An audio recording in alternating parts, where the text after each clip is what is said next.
Welcome, Gamereactor Nation. I'm Magnus, and I'm joined here by Anders. And welcome to the third episode of our Watch Dogs 2 narrated gameplay series. A series where we are taking a much closer look at the game that's coming out in a very, very short time now. Yeah. Because recently you went over to play Watch Dogs, and you played it for something like 6 hours. Isn't that right? That's exactly right. Yeah, so you played it extensively and recorded all of your gameplay, and that gameplay is now being put together in a couple of episodes where we are taking a closer look at like specific aspects of the game. The first episode was about the world and causing mayhem and multiplayer. The second one was about stealth and hacking, and now we're taking a look at one particular mission from beginning to end to show you what you'll actually be doing when you're doing the more linear content in the game when you're not out exploring the world and causing chaos. So without further ado, here is the episode. Let's take a look at it. Let's do it. Yeah. So first of all, this is our meeting hub where you'll accept missions and check in with your friends. So this is sort of a mission hub where DeadSec is sort of have its headquarters. Yeah, exactly, where they do all their secret hacking. And and Marcus is, as you can see, he's completely flippant about what he's about to do. He doesn't really care. He's a perfect example of modern youth. He's just, he's not really into it. He's just gonna do it like half-assed. Yeah. But already, like, this is a thing we've said in all of the episodes so far, is like compared to in these frames alone, there's more color than there is in the entire first game. Yeah. So that's cool. We can keep saying it. We're probably gonna say it in the next episode as well. Yeah, we're probably gonna do that as well. So here we're getting a mission from one of the side characters. Who is the guy in the weird vest? He's it's hard to put a finger on him. He's a bit mysterious. Never take the mask off. Got a strange voice, as you can hear. Yeah. And both of these two guys really love this corny ass television show. Oh, right.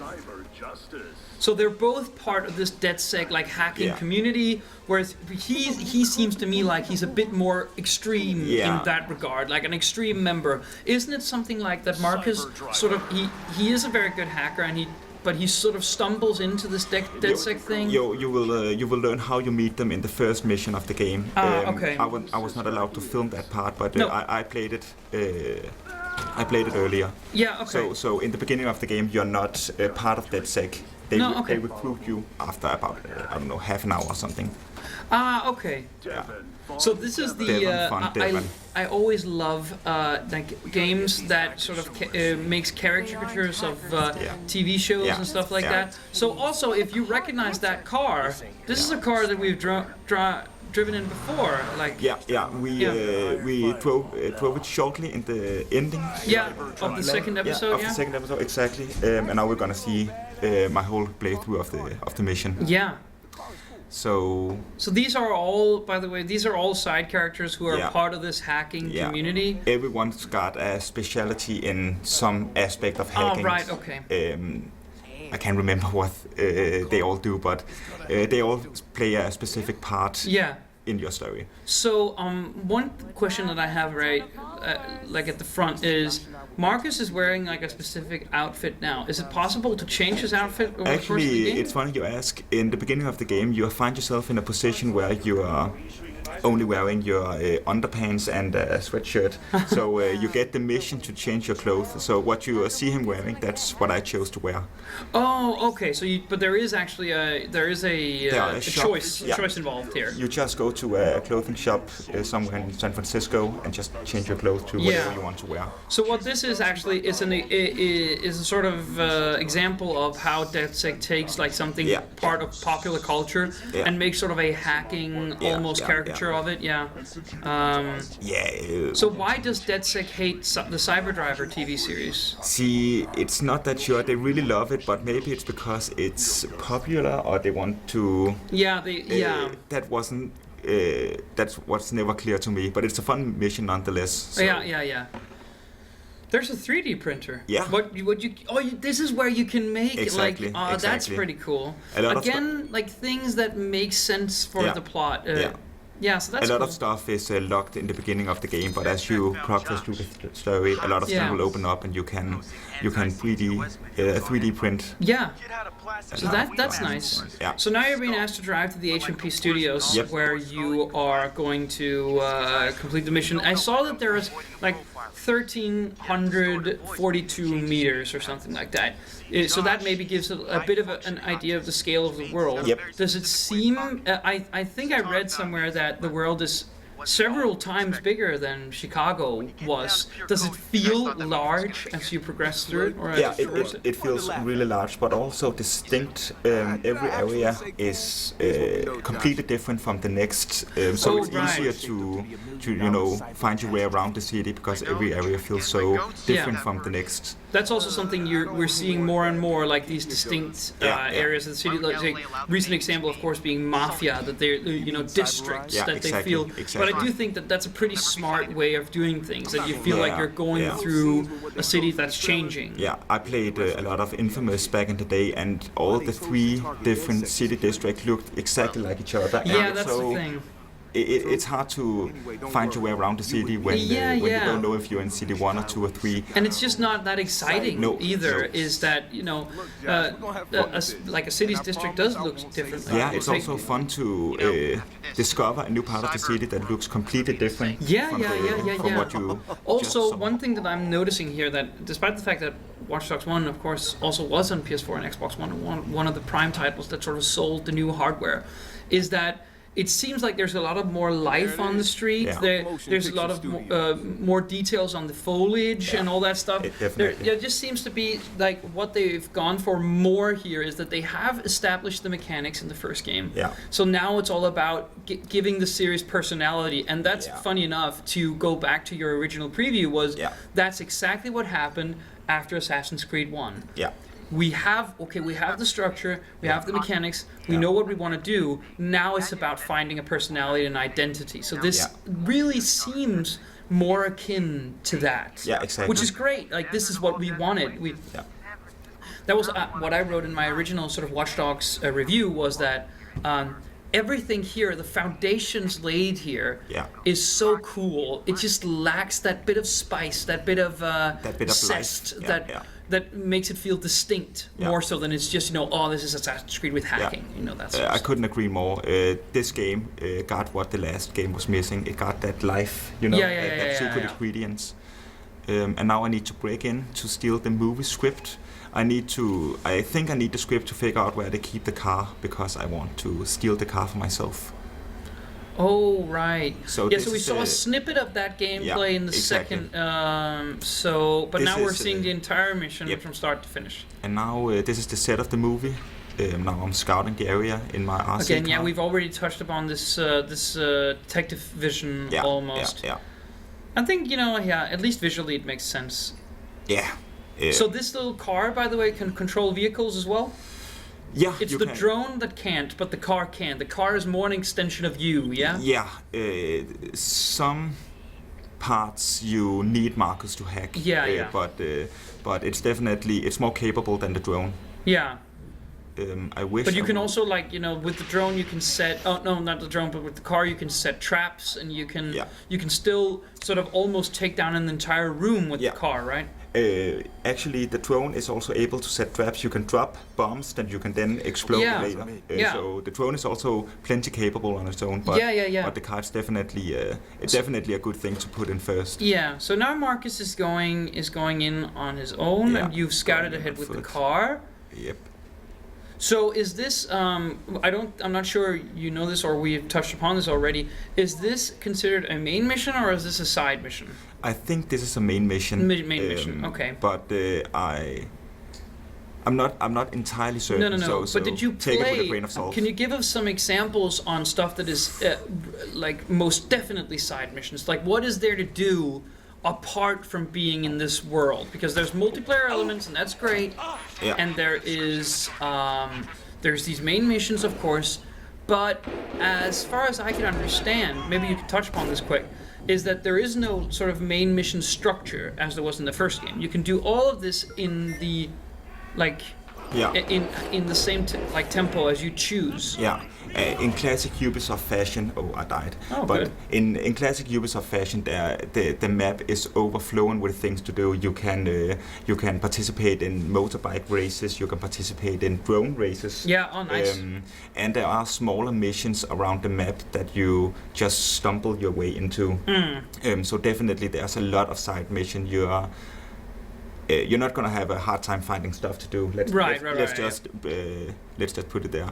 So one thing that I wanted to ask you also is that, of course, it is people use the word collectathons as a negative impression, but I don't necessarily have that connotation. It depends on what you actually want. The one thing that I wanted to know quick is that one thing that I personally had as a big concern for the game when I saw the structure that they were choosing, sort of more freeform, is that will characterization and narrative and plot and dialogue, will all of these suffer because there is no sort of guided way through the story? Did you find it compelling? Did you find Marcus and his journey compelling in the 6 hours you played? Yeah, I did, and that was one of my big worries for me because I didn't really like Aidan Pierce. No. So I think I said it in the last episode, but let me just say it again. At some points when I was driving my car with one of the side characters with me, I actually stopped the car so I could listen to their conversation and before I, drove to whatever I was supposed to go. So they are funny enough and interesting enough to listen to. So I went out of my way to listen to the whole conversation. Right. Okay. And that I think says a lot about the characters. Yeah. Is that they're more well-rounded, and also this allows itself to have humor, and exactly. Go that more comedy-based satiric route. Yeah. I think that's pretty. That's probably something that they can use to give it more as we said, more identity. Yeah.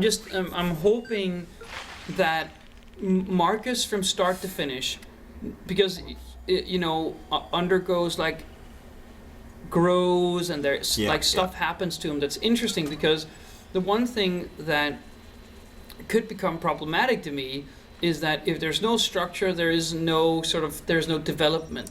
Almost. No. And to reiterate, it's true that the main missions, you can complete them all in any order you choose. Yep. Yes.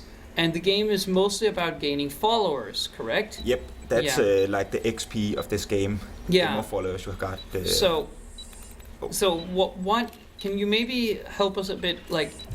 Marcus, you weren't allowed to film this, and you, of course, don't delve into spoiler territory. No, of course not. But why is Marcus in this hacking in DeadSec? What got him in there? What's his motivation? I won't go into too much spoilery, and it's.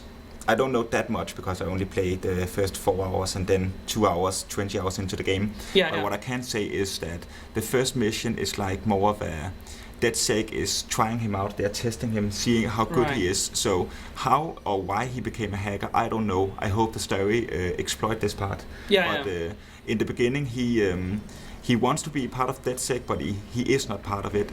They are trying him out. They are seeing how well he does. And so your first mission is a what do you call it? A tryout.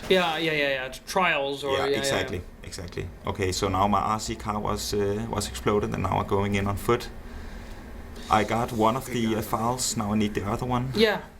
So funny thing enough, we've gotten a bunch of story trailers, and there's also what appears to be we've gotten what is reminiscent at least of a villain. So there is these classic sort of narrative tropes there, but actually we don't know. That's the one sort of big mystery part of the game still, despite the fact that you played it for a long time, is the actual sort of narration, how it develops throughout and how Marcus develops throughout. Also just the villain, it's like in video games we are used to that we first meet the villain in the end or close to the end. In this game you meet him in like the first 20 minutes or something. That's like, pretty cool. Yeah, it's like they're turning this whole narrative on its head. Also, completing in any order you want, exactly. Being the entire thing being a lot more free than what it could otherwise be. And I think that's, it's very risky because of all the good things we've said about the game during these episodes here we've been doing and in your previews, among other things, is that it, design-wise, mechanically, all this stuff seemed to be a lot better. But the one thing we cannot tell you about is whether the story is any good. We can tell you whether or not there's a good foundation there, and I certainly think there is because, Marcus, to me, seems like a very interesting character. Yeah. It's only what will the game do with him? Yeah, exactly. He, from the outset, he's overflowing with personality, but if he's not like changing along the story, then it's all for nothing. Yeah, if nothing happens to him, then then it's not interesting. I mean, then you can have the most interesting character in the world, like. But for instance, Superman and Man of Steel. About Superman can be a great character, but there's nothing. They do nothing with him. But Ubisoft have been doing this for a long time. They know how to, like. And also to go back to the original example and metaphor here, they did that with Assassin's Creed 2. Yeah. They turned that on its head, so it became different. So Ubisoft that's what we're going for. Know how to make an open world game. Let's just say that they. The one thing that I think that they need to nail right here is definitely how to get the story in order. But again, we'll see very soon because as we record this, not too long until we're going straight into reviewing, which you are handling. I'm gonna handle the review. I'm not sure. No, we're not breaking any rules here by telling people that it's you. Nope. But when I was sort of thinking about that, is that it can really be none other than you. Yeah. Because you've played what is almost like 10 hours of the game. Like counting together different trips. Yeah, exactly. And people, they know how I play and what I like. So I'm not the player who's gonna cause a lot of mayhem. I like to, keep stay inside the lines. Yeah, you're very narrative as well. Exactly, like what makes sense for the character and what makes sense for the story and stuff. But of course, I'm gonna try the mayhem out so I can write about that in my review. Of course. Because I know there's a lot of people out there who love that part. Yeah. So also, what one would claim also that your experience in the game as it's meant to be experienced. That's the thing. Yeah. That's also the thing about GTA was that while Trevor may cause mayhem, and be a great way for you to experience mayhem, there is the story and all the stuff. Is meant for Michael and Franklin. Yeah. And that's who the world is built for. Yep. Trevor's meant to not make you feel like pulled out of the experience when you want to cause mayhem, and that's the same thing here. But Marcus is still, hopefully we don't know, has motivations and ambitions and stuff he wants to do, which is not shooting cops and driving around being stupid. Despite the fact that he is a young sort of DeadSec hacker, there's still they want to bring down the corporations and all of that stuff. So that's. And quite frankly, the part I'm looking forward to the most is see how the story develops along the way. Yeah. Because I know the gameplay, it's just right. But we still don't know how the story is gonna progress. No. And that's the big mystery factor. Yeah. So what are you doing here? Is this the second part of the same mission? This is a lot of the missions is like you. Oh, this is the. Now you're in the. Tree. Okay, but a lot of the mission got more parts to it. Yeah. So first I needed to get parts of the script. Exactly, and then now I'm gonna steal the car, and then I'm gonna drive it home to my base.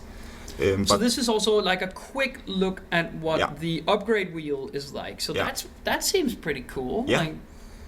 It's really cool. Yeah, but I mean, it still has all of the stuff that you're used to in these kinds of games, and also in Ubisoft games, like getting more charges and like controlling different things. And but it's awesome because this is where you choose if you want to be good at stealth or good at hacking. Yeah, those two follow each other, of course. But or if you want to be good at just running amok and killing everybody. Again, and now I need to get. The city just looks beautiful. Yeah, that's the best thing. Yeah. It's just Also, I'm not sure Ubisoft is going to like this comparison, but I think also it is very reminiscent of GTA in terms of how it's colorized. Yeah. Basically, also because San Francisco and the Los Angeles area that is Los Santos is very like geographically close to one another, but I think it does have the same like color, little bit brighter color scheme. It is actually like GTA 4 to GTA 5 is Watch Dogs 1 to Watch Dogs 2. So exactly. I definitely think there's a level of inspiration coming. It's also the fact that you are going to run around in this city for a lot of hours, so it's just awesome that it's colorful and nice to be in. That gray color scheme, it quickly grows tiring. It grows tiring. So now we're taking on the second part of the quest. Yep. There's one thing that I just mentioned, which you can perhaps touch upon again. By the way, also this is a quick, more relevant question: is there there's these little cutscenes for all of the quests, at least in the from what you saw. Yeah, there's a lot of small cutscenes. Okay, that's good. Yeah. That's establishing identity and characters. Exactly. What I wanted to ask was that we saw like a very, very, very brief little example of how the like what parkour looks like. Yeah. When you were running around in the city and not using a car, how does the city accommodate people who want to run more than drive? That's the best part. Really? Yeah, running is, quite frankly, a lot better than driving. So I just loved getting out of the car and just running the rest of the way. Oh, that's cool. It's like, now I'm gonna compare it to Assassin's Creed again, but it's so obvious. Okay. But it's okay, yeah. in Assassin's Creed, when you want to climb a building, it's pretty easy for you just to hold down a button and press up. And here, running free run system, it's much the same way. You just press down 2 buttons and run wherever you want to go. And if there's an obstacle in your way, he just fluently jumps over onto it. That's nice. And it looks so good. Funny thing is, like, people are still sort of mad. I wouldn't say mad, but when people compare like this game and the last game too much to Assassin's Creed, people consider that a minus almost because it needs to have an identity of its own. They really shouldn't. But the thing is, like, I think actually it's pretty cool and pretty risky for Ubisoft to have like a common identity for their games. Like, if for example, like Red Dead and GTA are structurally very reminiscent of one another. They are. But that's not a minus. Nope.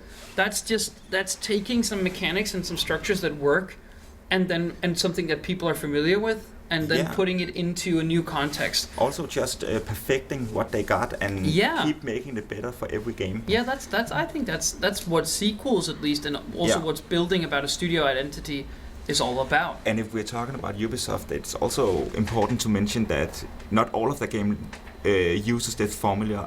I have played, I think, 2 or 3 hours of For Honor. Oh, right. And that is completely different from what we used to in a Ubisoft game. Yeah. So while they use this formula in a lot of games and perfecting it, they also try a lot of different stuff. Yeah.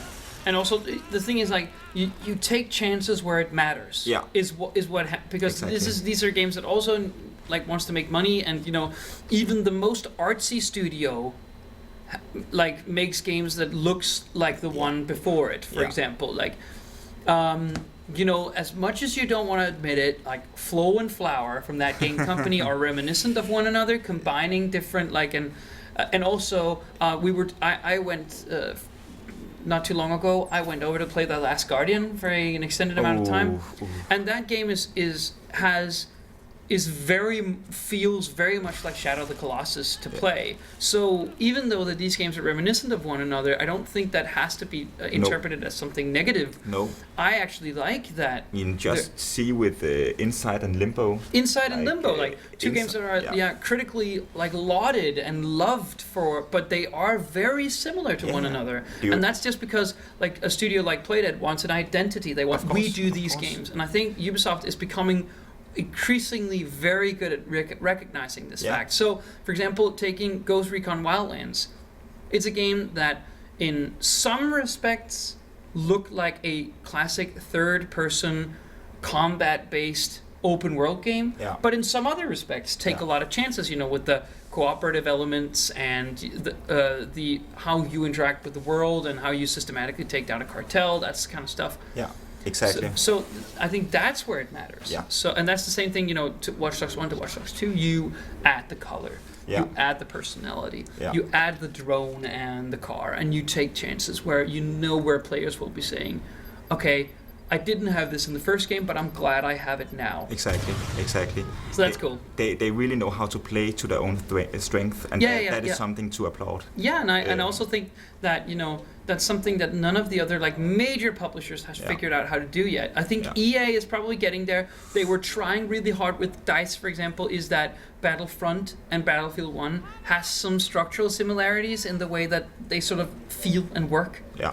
And they're really trying that, and I think that's cool. But none of them has really figured it out yet, and the same with Ubisoft.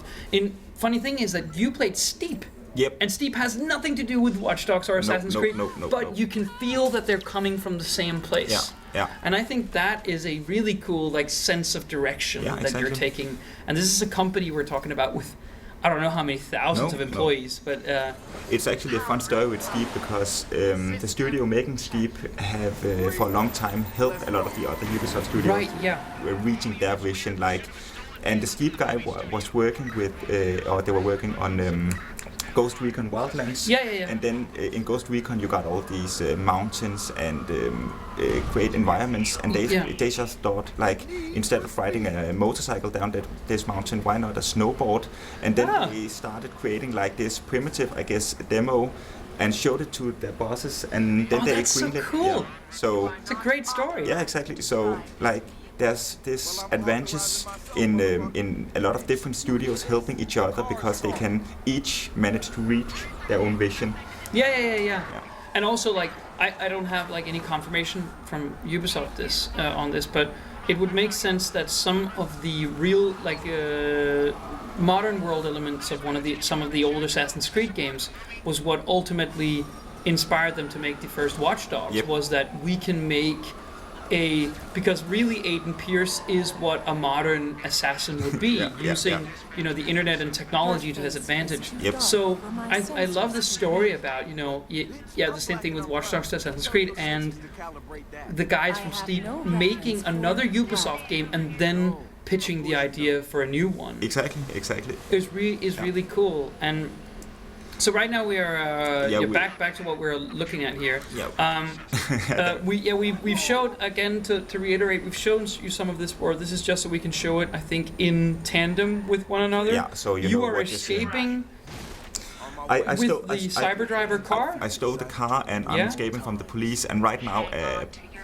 it's a pretty funny gag, I guess. The car is talking to me, and I have this great conversation with it on my way home because it's the car from the television. And strangely enough, the car starts to, say my name and acknowledging that I'm black and that I'm not that pretty, and you're just driving what is going on? It shouldn't be able to notice. It is. It doesn't have eyes. No. So it's a HAL 3000 moment. Yeah, it's a bit of a funny gag, and when you get wherever you need to go, when you get to your headquarters, you find out that it's your buddies messing with you. That's cool. That's cool. And the funniest part is the fact that Marcus, he's just so disappointed because he's like, whoa, you know this? He gets so excited about the fact that a computer just... That's very nice. Yeah, exactly. So it's gags like this, and this whole mission is a gag on its own. It's on Knight Rider. The entire thing is sort of a pastiche on Knight Rider. Exactly. I saw that immediately. Yeah. Oh, that's so nice. So was it actually Wrench who was talking to the car? Or? It was the guy in the mask. So. So that I think I just saw his name and remembered his name was Wrench. So you are right. It's Wrench. Yeah, Wrench. Yeah. Yeah. Do you know? Yeah, Galileo's been talking about the machine. Yeah. Learning. I love that. Yeah. And you can already see in the scene that Wrench thinks you're a dick. Yeah. Oh man. He's so disappointed. He was so excited on the drive home. Yeah. I hope to see a lot more of these moments throughout the campaign. I hope so. Yeah. So I think we're coming over to the end of the actual mission here, but Yeah. to reiterate, there are several parts to each mission. So this is a part of the main narrative, so it's probably going to go on. But this is an example of a mission that starts and has a finish line, sort of. So in that part, at least, it's traditional. Yeah, but it does play a small part in the bigger story, because in the next part of this mission you need to drive this car around, control it remotely. They do a lot of work on it, Yeah. and then you drive it throughout the city and everybody knows it, and it creates this like news storm about Yeah. it, like it crashes in the river and all this stuff. So Right. Oh, that's pretty neat. yeah. So this is just but again to reiterate, you could do this mission like at any point Exactly. when you start. So Yeah. there's a brief intro like you would expect, but then you're actually pretty free to roam, do the missions you want, gather followers how you want, Exactly. all that stuff. Exactly. So you can also see in the end that's how you can sort of now you can begin, and I think that's pretty neat. So thank you so much for tuning in for this clip. For this third episode. For this third episode, and stay tuned for more episodes. Watch Yeah. Dogs 2 is out on November 15th. Bye bye. Bye.